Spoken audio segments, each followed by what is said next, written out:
Hello there, and welcome to this CS Watch video 014, where we're looking at the Fetch, Decode and Execute cycle within computers. As we can see, we're looking at the Fetch, Decode and Execute cycle today. But before you carry on watching this video, make sure you've watched video 12, video 812, which gives background information on CPUs. You might also, to give a more further and enriched knowledge, want to have a look at video 013 as well, which lets you talk about cache memory and more about how a CPU retrieves instructions. But anyway, let's get going. So the Fetch-Decode-Execute cycle is the core component of a computer. So the CPU fetches the instruction from memory, as you've seen in video 013. It then needs to decode the instruction. So it's got this instruction, but it might not make sense straight away. So it needs to look at how it's written, then it needs to decode it.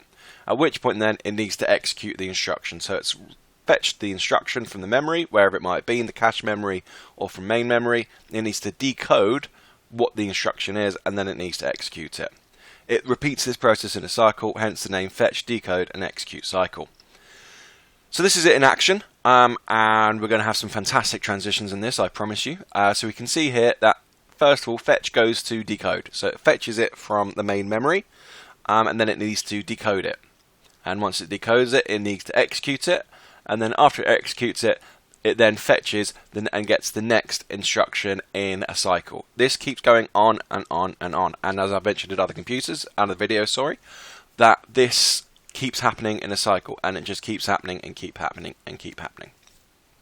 So here is a lovely 3-mark exam question for you. Feel free to click pause.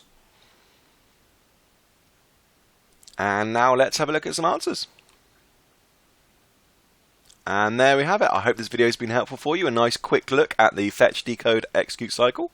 If you've got any other questions, anything you want to know, feel free to leave a comment below, and I'll see you in another video. Bye bye.